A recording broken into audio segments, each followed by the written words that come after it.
If it's Monday night, oh yes it is. Ridiculously Raw.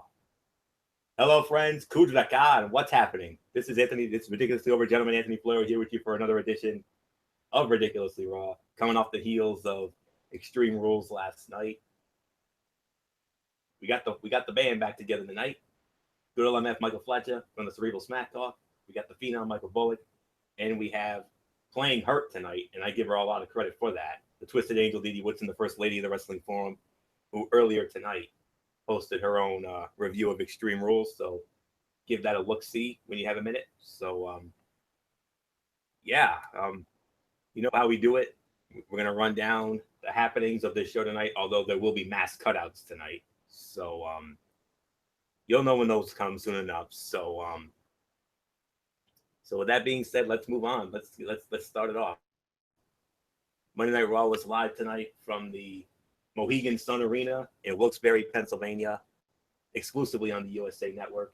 And we started it off, well, it was a brief verbal exchange between Roman Reigns and Bray Wyatt, but it was announced that Roman Reigns and Bray Wyatt were going to meet in a match, and that's exactly what happened. So we're not really going to talk about the promo there unless they want to, but I don't really want to get into it myself. I just want to get into the match.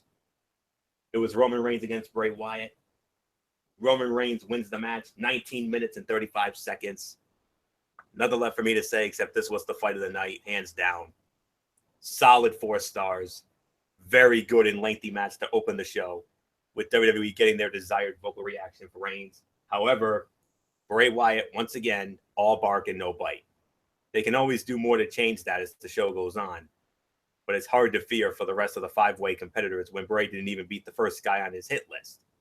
The broadcast team did a nice job of emphasizing that both men went through hell the night before, which puts over the pay-per-view and even leaves the door open for an unexpected match finish involving the participants, even though they rarely booked them. So, yeah, this was a very good match. Michael Bullock and I, during our Raw chat, we had a lot of fun with it, and there was definitely some elements of Shakespearean drama, some very good near falls. The action was great throughout. So nothing for me to complain about here. So solid 4 stars, hands down the fight of the night for me anyways. So good old MF Michael Fletcher from the Cerebral Smack Talk, come on in. What a way to start off Raw with a very good match for a change. Very good match. I agree with the fight of the night. However, Anthony, I must disagree with the rating. I cannot give it 4 stars. As a matter of fact, I know I'm probably going to get a what. I'm giving it only 3. I think it was a great match. It was good. No doubt about it. I'm not knocking that. I think everything was good. I think my personal enjoyment, I liked it. I thought it was good. I thought the match quality was good, but I don't know. I just feel like run of the mill. I've seen this before. I've seen it too many times. Look, I got nothing bad to say about um both men's body of work. To me, clearly, out of the entire series that they've had, this was the best one yet. However, I don't know. I just felt underwhelmed. It's like maybe it's me because I'm not high on Bray Wyatt. I'm definitely not high on Roman Reigns' body of work, even though these guys are really good. But it just didn't. I don't know. Maybe I'm being too harsh here. If I am, so be it. But I can only just give this 3 stars. I don't know. I'm just me personally. Michael Bullock, I'll give it to you. Well, I do agree this was definitely the fight of the night, and who do I agree with? I'm sorry. I'm going to have to go with Anthony Florio on this one. I'm going to say 4 stars. And, I mean, I enjoy the match. And, I mean, yeah, we can say all we want about how we're not sold on Bray Wyatt or Roman Reigns, but it's all about the body of work of the match. And I thought there was some Shakespearean drama here. So, I mean, I can understand where Fletch is coming from about all of what he just said, but to me, Florio and I, when we had our Raw chat, I enjoyed it, and I agree this was definitely the best match of the series. So yeah, so to me, I really enjoyed it. So it was a 4-star match for me as well, the fight of the night. So yeah, so there's really nothing more to say. So Twisted Angel, Dee Woodson, come on in. So what do you say about the match? Do you agree with me and Florio? Do you agree with Fletch? Or do you have a rating of your own? Oh, I agree with Fletch. That's about all I'm going to say about it. All right, fair enough. An agree to disagree situation, but you should have seen me and Bullock during our Raw chat during this match. I mean, that was a lot of fun. So, all right, can't please everybody. So with that being said, we're just gonna move on. All right. It was supposed. Now this is where the cutouts are gonna start coming in. It was supposed to be a match with Dean Ambrose against Elias Sampson. Match never really got on off the ground. And then Dean Ambrose wanted a title match against The Miz. He wanted to invoke his rematch, but Kurt Angle said, no, not tonight. And so we're just going to move on, but we're going to move into something really fun now. We had the new number one contender for the Universal Championship, Samoa Joe.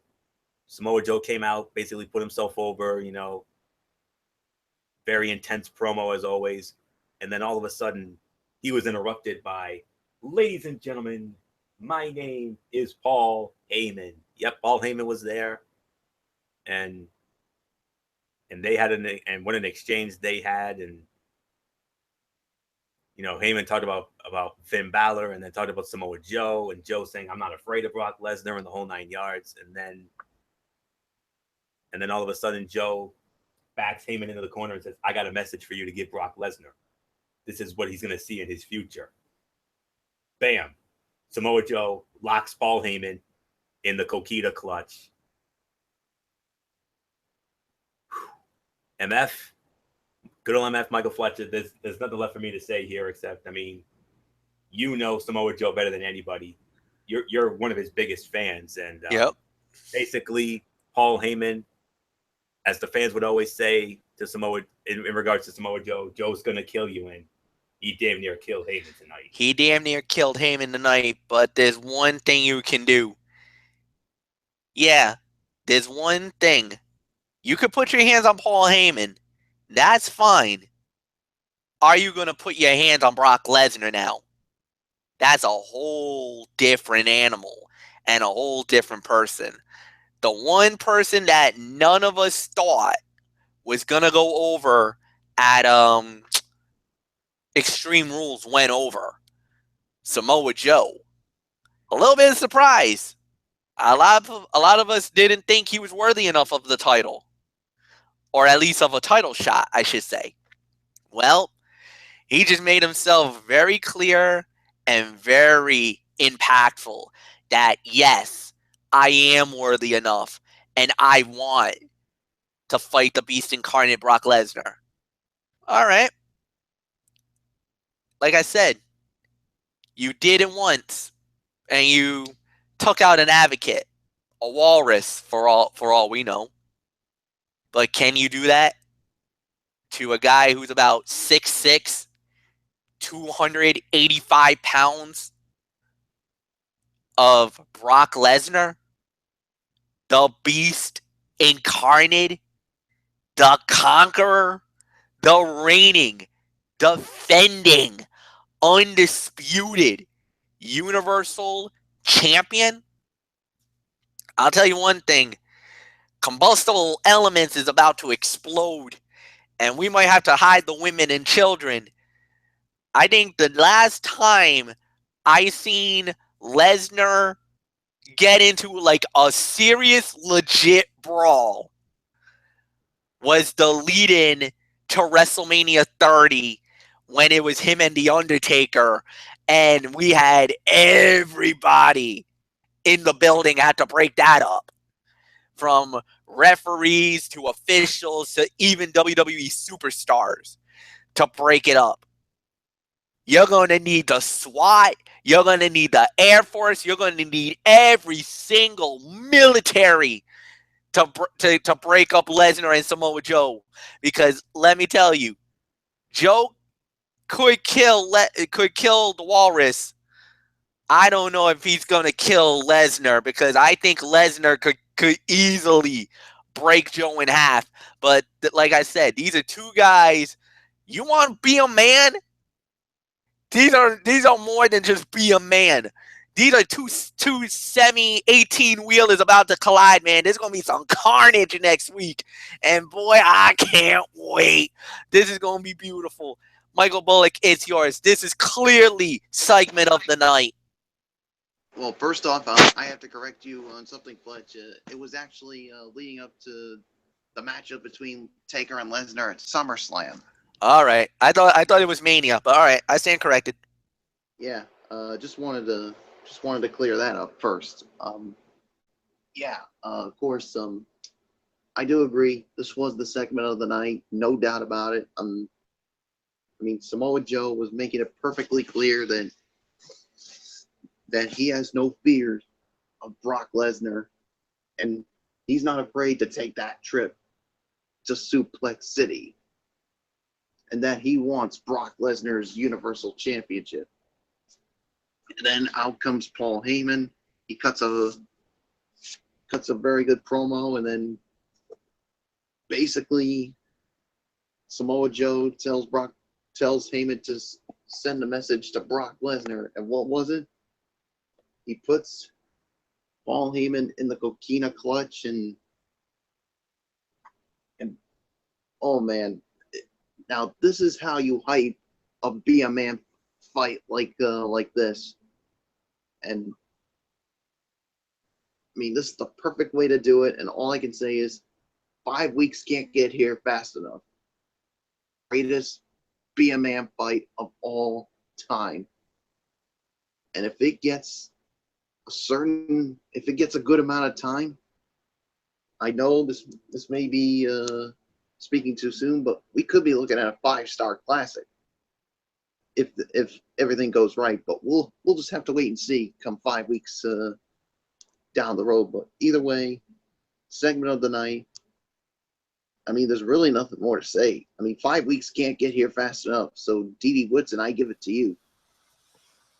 Definitely segment of the night. Very good segment. As you can see in not so much the caption as it is the picture of Joe hanging on to, Heyman there, trying to keep him in the ring so he could whisper to him to make sure to tell Lesnar exactly what I'm going to do to you is what I'm going to do to him. And he described what he was going to do right before he put him in the clutch. And he wanted him to tell Brock how much it hurt, describe the pain and everything. So very good segment, very good lead up to this match that's coming up at the next pay-per-view here in 5 weeks. So good job, WWE. So Florio, it's yours. Unbelievable. No doubt about it. This was the segment of the night. A terrific segment with Joe calmly telling Heyman what he was going to do to him. Calm and cool Joe is the best promo, and he was very good here. Is Lesnar now in the babyface position in that he's out to avenge Heyman of all people? Oh yeah, he definitely is. They got him positioned as like a tweener right now, Lesnar. But that was flipping awesome. Joe was intense and to the point on his promo and made sure to make the Universal title the most important and final talking point. Heyman was great in putting Joe over. And the final touch with Joe whispering sweet nothings into Heyman's ear before choking him out was just a spectacular touch. You don't get them much anymore, but that felt like a money promo segment. That's how you start selling a match right there. Segment of the night, hands down. And now it's time for cutouts. So hang on, my friends. Take a little breather. We got quite a few cutouts here before we get into our next relevant touch. New Raw Tag Team Champions Cesaro and Sheamus squaring off against the inaugural SmackDown Live Tag Team Champions Heath Slater and Rhino. Cesaro and Sheamus win the bout in about 1 minute and 45 seconds. No rating to a dud. Exactly what it needed to be. The new champions picking up an easy and dominating victory.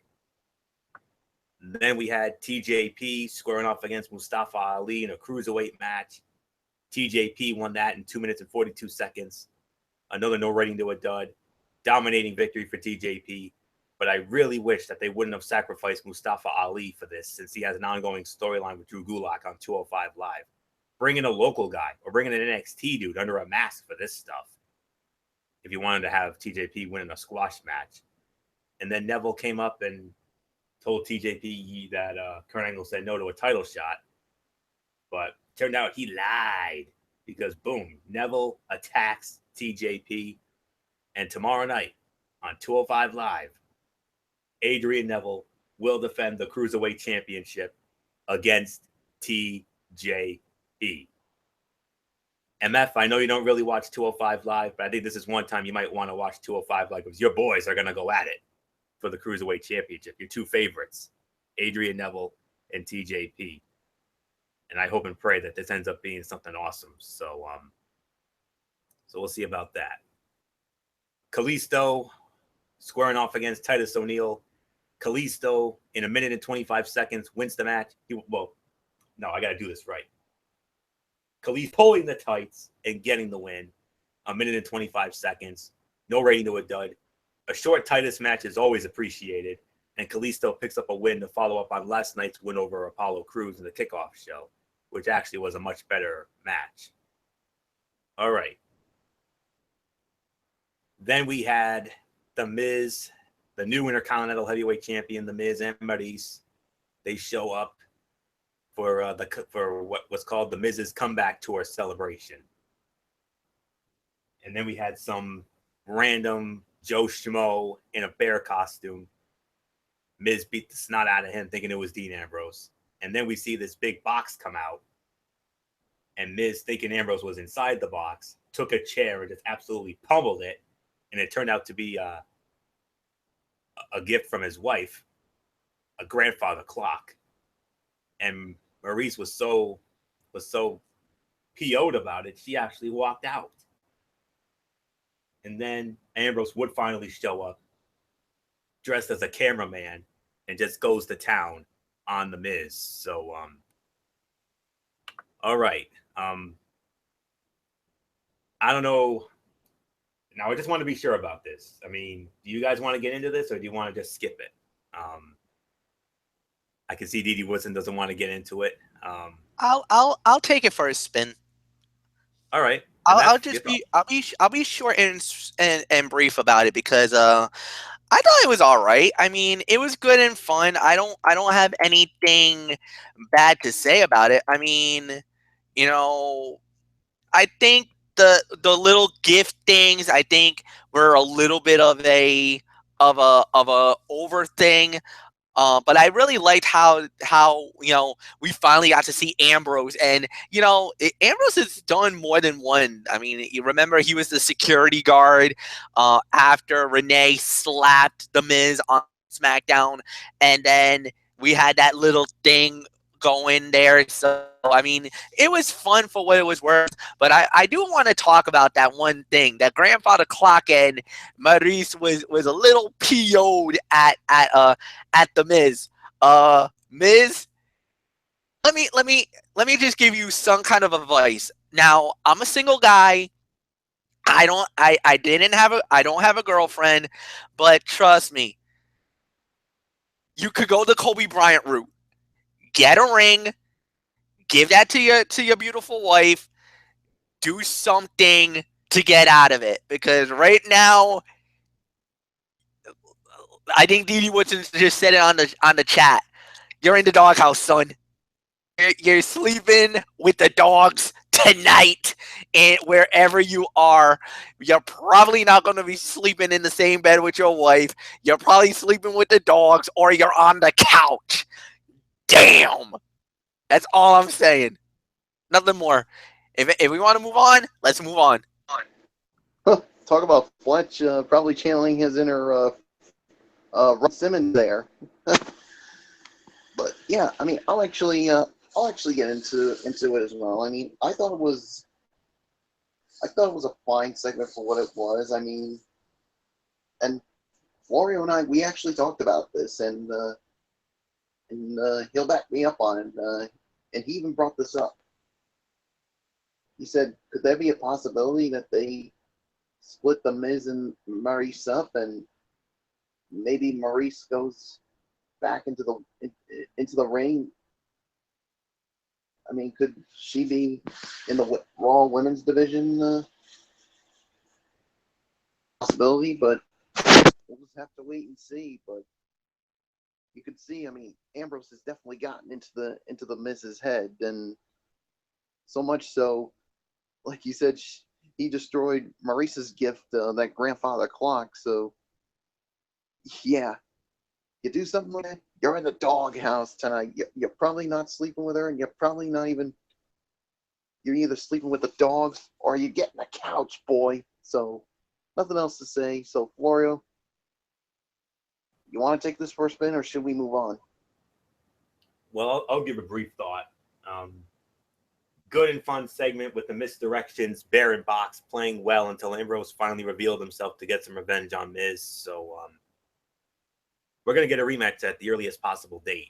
When that earliest possible date is, I don't know. It could be on a future Raw, or they might save it for Great Balls of Fire. So we'll find that out. So, okay. Back to the cutouts here. Luke Gallows and Carl Anderson. It was originally supposed to be them against Enzo and Big Cass, but Big Cass got taken out. He got jumped. So Enzo had to find a new partner, and it ended up being the Big Show. And Enzo and the Big Show won the match in 1 minute and 47 seconds. No rating to a dud again. Squash loss for Gallows and Anderson, and I was not a fan of that. You could think that they could have Cass play the pissed off tag partner that felt replaced, but they are doing a superior version of that in NXT. Gallows and Anderson continue to exist as WWE has never decided what they want to do with them or who they want them to be. They're basically warm bodies on the roster at this point. So we're not gonna get into that. Raw Women's Championship on the line. Alexa Bliss defending against Nia Jax. Disqualification in 2 minutes and 22 seconds. Yeah, no rating to a dud. Alexa Bliss plays it smart, keeping her title and laying the others against each other. She tried to influence Mickie James and Dana Brooke to be in her corner. They said no, and then they came out to ringside anyway. And then, I'm sorry to say this, but I got to do a brief little rant here. The Raw Women's Division right now is a mess. I mean, yeah, you got Alexa Bliss. I mean, who is the best thing going? Let's not kid ourselves. But now what? I mean, obviously they're going to move on from Bayley. So what next? I mean, does Nia get a rematch here? Is it Mickie James? Is it Dana Brooke? Sasha? I don't know. I just don't know. But I have not liked it has not been a good 24 hours for the Raw women. I mean, Bayley and Alexa had that god-awful match last night. I know I rated it 1.5 stars last night, but on this show tonight, I'm officially going to change that score to a dud. Because that thing was garbage, if I do say so myself. It was hot monkey garbage, and this was no better. So I'm going to save Didi Whitson the trouble here, and I'm just going to rant for you, if that's okay, Didi. So that awkward moment where I have to admit as a Raw guy that right now the SmackDown Live Women's Division is right now in a better position right now. Coming off of that wonderful segment they had last week, that blockbuster announcement by Shane O'Mac that they're going to have that first ever women's Money in the Bank ladder match. I have very high hopes for that match. I really do. So Oh, brother, I could hug you right now, and I don't mean it like the Bailey way either. Oh man, that's music to my ears. But let me go one further, Anthony. And I don't think it was really just that. I think really Monday Night Raw might have literally stuck themselves in the mud going back to that "This Is Your Life" segment. And absolutely, I don't know why, but ever since that was the moment where everything flipped. Because, absolutely. like you said, the Raw women is starting to and the They're on the SmackDown decline. women has really stepped up their game lately. And I mean, they stepped it up for the better. Who knows? Maybe sending Alexa Bliss was a blessing in disguise for SmackDown because of who we got in return. Yeah, you got the original Queen Bee of Monday Night Raw, Charlotte Flair, who was the best thing going on Monday Night Raw before this. And you also have to admit, Tamina has actually been not bad since she's joined, because it actually gave her the opportunity. Yes, I'll admit it. I'm not a big fan of them either, but to get the Sweet Valley High Mean Girls, create that force. Then you got Becky, who's a great talent. Already know how great she is, and a proven champion in Naomi. I think SmackDown Live is really reaping the rewards. And again, good booking, good storyline making, and everything that they have done up to this point, they're nailing it on SmackDown Live. And hopefully, cross the fingers, you'll get to see that tomorrow night on SmackDown Live. But enough about SmackDown Live. This is Raw. That's right. And but I'm just doing what I always do, being the man who tells it like it is. And when this brand thing went down a year ago, Raw clearly had the better women's talent. And for the longest time, they were the superior women's talent. But oh boy, has that changed over the last week. From that god awful segment, that god awful and back to back god awful matches in a 24-hour period. It has not been a good week in change for the Raw women's division. And SmackDown Live will look to take advantage of that. They took advantage of it last week with that great segment that set up the announcement. And hopefully they can keep the momentum going tomorrow night. And, we'll get into that tomorrow night on a Cerebral Smack Talk for sure. So we're already at the main event here.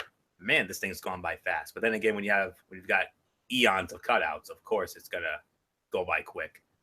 Samoa Joe against Seth Rollins.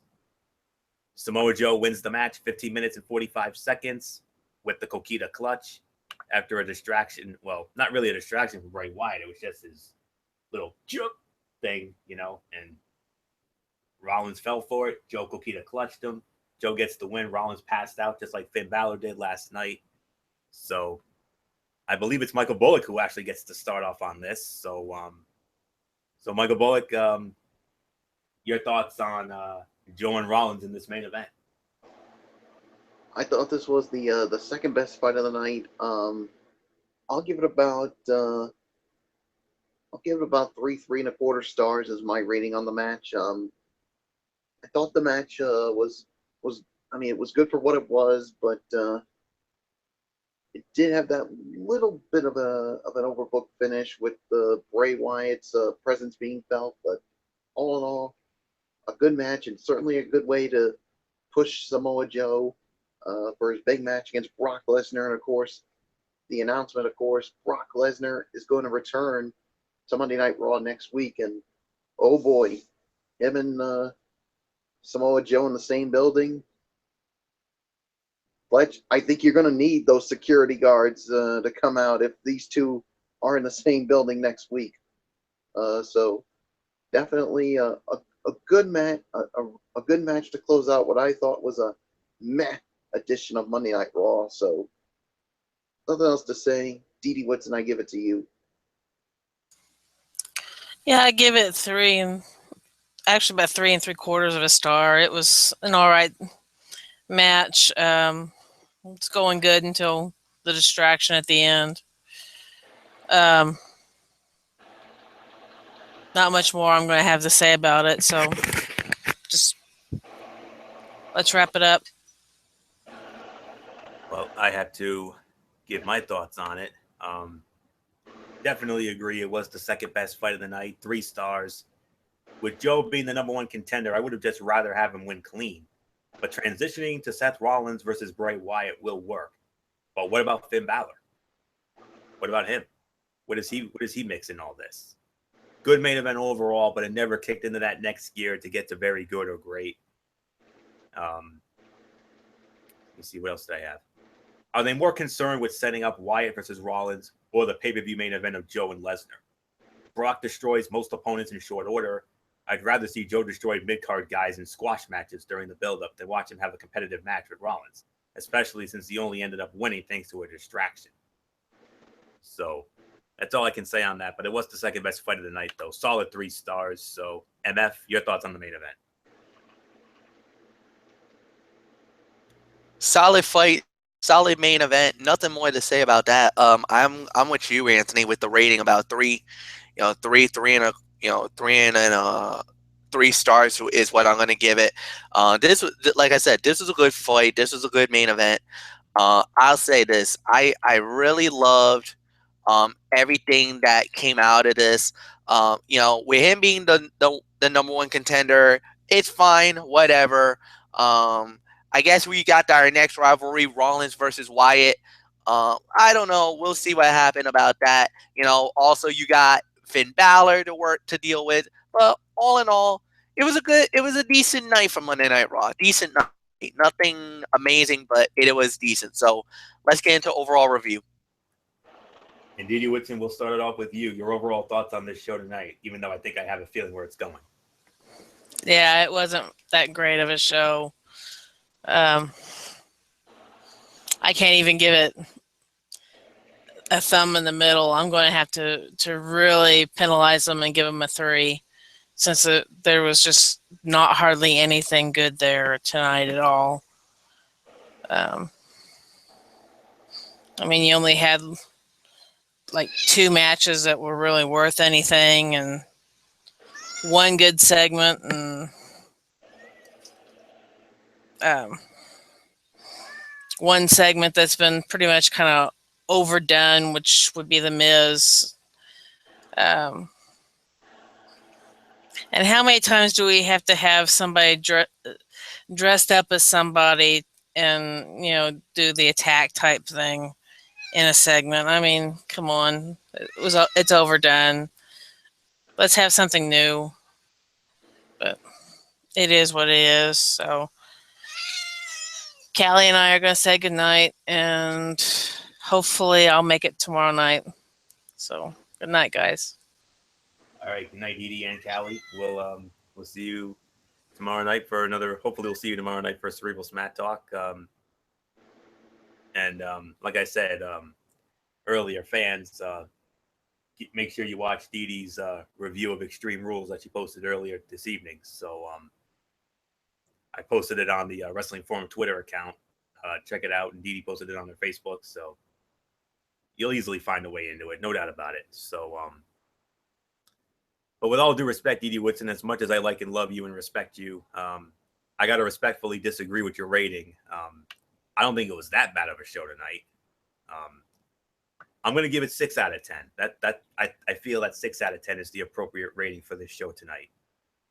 Tonight's Raw lacked a bit in actual wrestling that you could sink your teeth into, but did provide 2 long and good matches to bookend the show. But I feel that it was not a show without purpose. They continued the Enzo and Cass angle, the Angle mystery text angle, set up TJP and Neville for tomorrow, continued the Titus Brand angle, Bliss avoided Jax for now, and retained their title, and Joe is fully set as the number 1 contender. While not all of the segments were great, we got 2 quality matches, the Miz celebration, and the awesome Samoa Joe, Paul Heyman interview segment. All in all, perfectly solid show this week. What do I need? What do you need? What do I recommend? What do you need to see? Roman Reigns and Bray Wyatt, the Joe and Heyman segment, the Miz celebration segment, and Joe and Rollins. And that's pretty much it. I can't really recommend anything else. So all the other things are pretty much cutouts. So overall, the first half of the show was light on wrestling and heavy on talking and angles, and I ended up enjoying that more than the wrestling heavy second half of the show. Red hot starting that first hour, but then but then now it's 2 and 3 pretty much.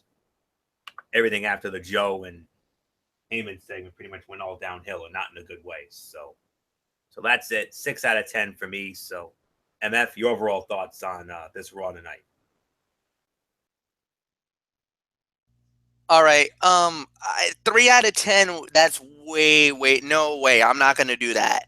6 out of 10. I gotta disagree. There's nowhere near a 6. Sorry. I can only. I have to go in the middle. I can only give it a 5 out of 10. I think it was more of a 50-50 show. Yes, the beginning was good with Roman Reigns and with Bray Wyatt. I love that. I thought that was definitely a great way to start the show. But there was so many cutouts in the show tonight. I'm sorry. I don't feel like it was anything special about this. I mean, forbid. I mean, let's be real honest. A squash fight for the tag team champions, a boring cruiserweight fight, even though we got a nice little thing at the end of that. A squash fight, Titus O'Neil and Kalisto, a squash tag team fight. The women's title fight was a joke. And the only other good match of the entire night was Samoa Joe and Seth Rollins, just fighting wise. Then we can talk about maybe the attacker angle, the thing with Paul Heyman. That was awesome. That was definitely the great moment of the night. And then the Miz thing at the end, where he's probably sleeping on the couch tonight. So, I mean, segments wise, it evens out, but I think this was more downs than ups. So I'm being very generous with the 5 out of 10. I could go lower. I could go at least 4 if I wanted to, but I'm not. 5 out of 10 is my rating. Michael Bullock, it's yours. I'm sorry. I'm going to have to agree with Dee Dee Woodson. I'm giving this a 3 out of 10. This was not a good show. Yeah, you did have those 2 good matches with Bray Wyatt and Roman Reigns and Samoa Joe and Seth Rollins, and then you had a really good segment, but the filler just really overtook the show. The Dud enhancement filler just overtook it. And man, it just left a sour taste in my mouth, and I didn't like it at all. I know some people are going to think I'm harsh for when I'm rating the show, but I don't care. It's my opinion, and I'm sticking to it. If you got a problem with it, well, as Batista would say, deal with it. 3 out of 10. Florio, let's get to your Tony steak. Yeah, and the rants are going to keep on coming because this edition of 205 Live was not as good as that awesome show the week before. This was a back to reality show, if I'm going to be real honest. Yeah, Sasha Banks showed up. That was great. But, well, Rich Swann went up against Noam Dar. The girls were at ringside. Noam Dar won the match in 8 minutes and 5 seconds. It was only a 2-star match. Technically, the work was clean and solid, but the match was lethargic and rather boring. Dar has the ability to take the strength of an opponent and completely kill it with his amazingly bland top control. His bland heat segment killed the initial energy of the bout, which only returned when the ladies brawled. Dar picked up the win to complete the 50-50 booking.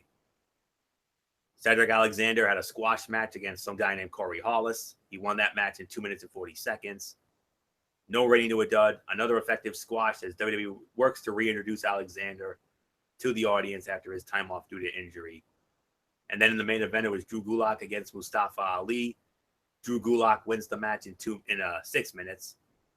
I can only give it 2.5 stars. Average match overall, but the story was good as Gulak continues to frustrate Ali and is proving his point, possibly making Ali doubt himself. And then we had an in-ring segment to end the show with Austin Aries and Adrian Neville. and TJP and Neville laid out Aries, and Neville locked in the rings of Saturn. And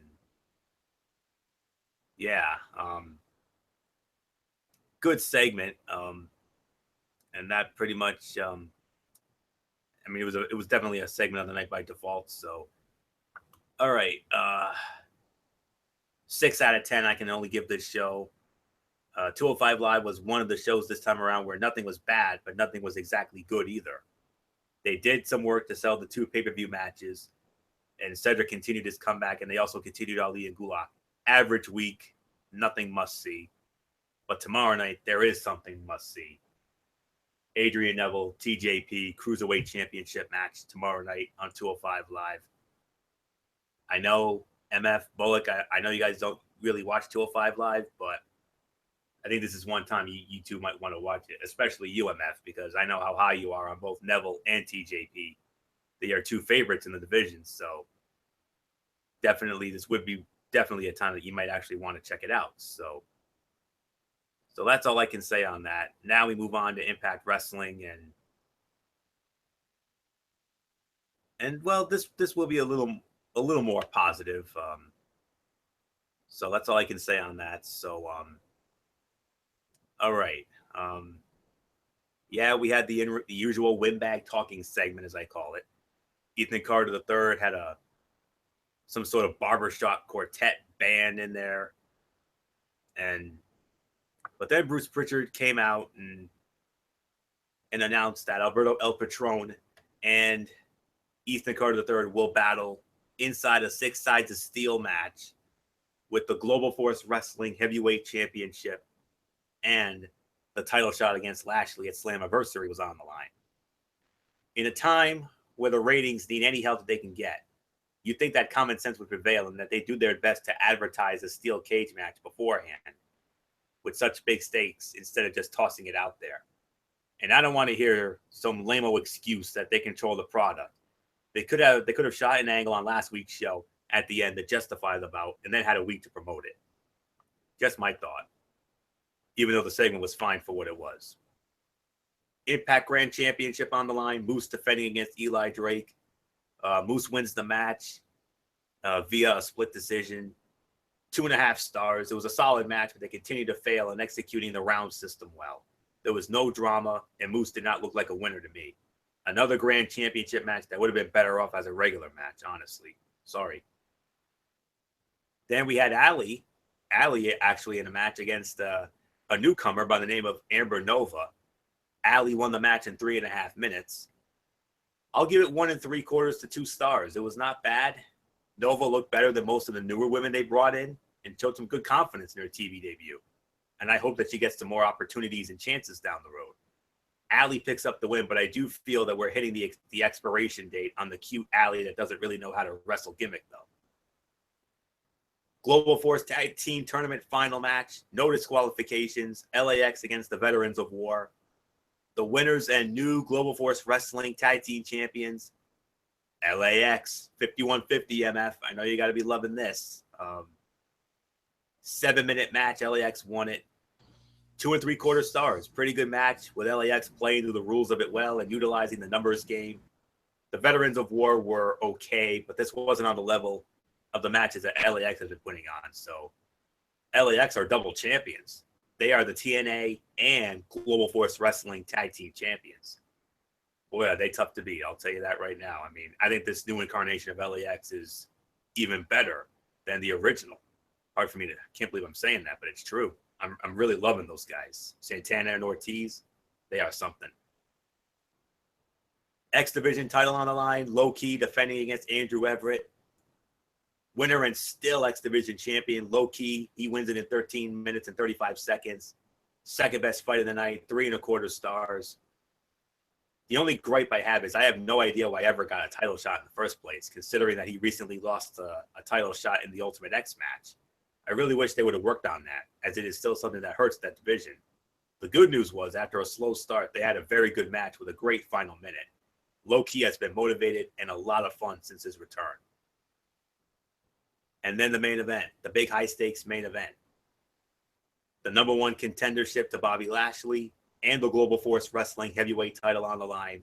Alberto El Patron, Ethan Carter III, 6 sides of steel. Winner of the match in 15 minutes and 55 seconds. And the number 1 contender to Bobby Lashley at Slammiversary.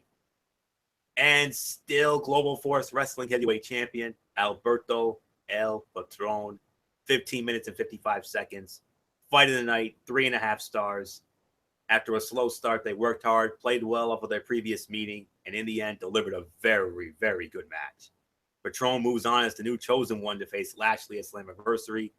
You know, he's had some good TV matches, Patron has, but I'm still uncertain if he can deliver on the big show as a main eventer.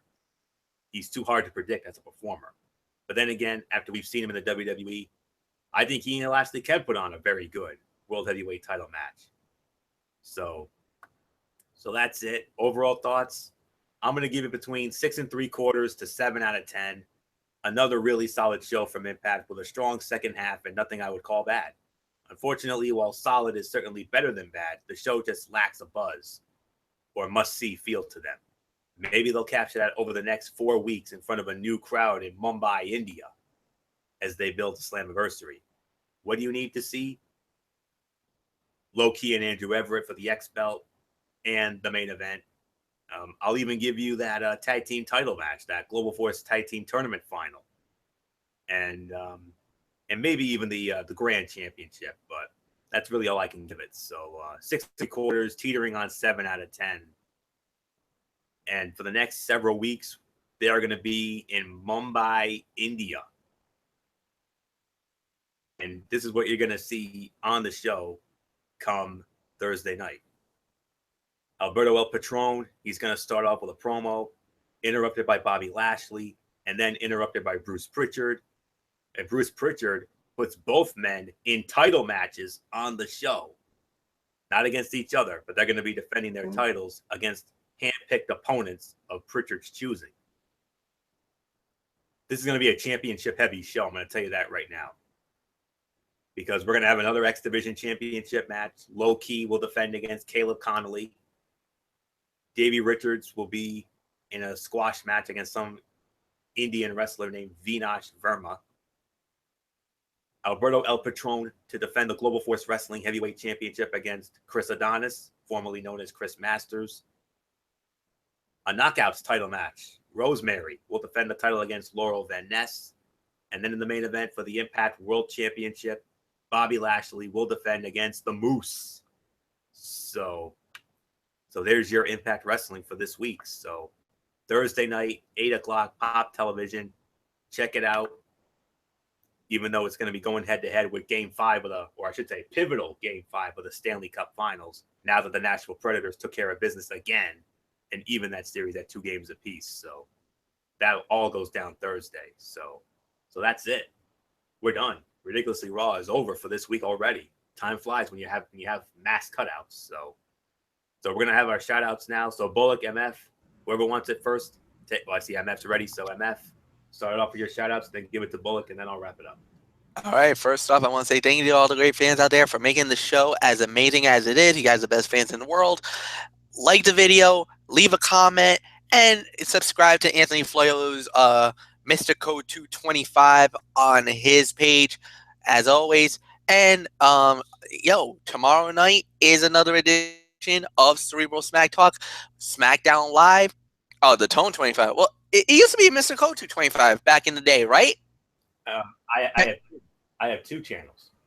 Oh, there you go. Mr. Code 2 is my random. It's my random channel. Yep. So the Tone 25. Subscribe to both. Whatever. So, what I was going to say was tomorrow night is Cerebral Smack Talk, 10 p.m. Eastern, and we are loaded. This time we got SmackDown Live. I got Lucha Underground. I know you've been waiting to find out what I thought about that up all night fight between the Mac and Johnny Mundo. I kind of tipped my hand a little bit about the fight. You're going to get the full details about it. And then we actually got some Ring of Honor news as well. And I got some RWA news. So, yeah, loaded show, 10 p.m. Eastern on BravesFan95, YouTube.com. Until then, you know the routine. Other hand pounds, I'm out. Good night.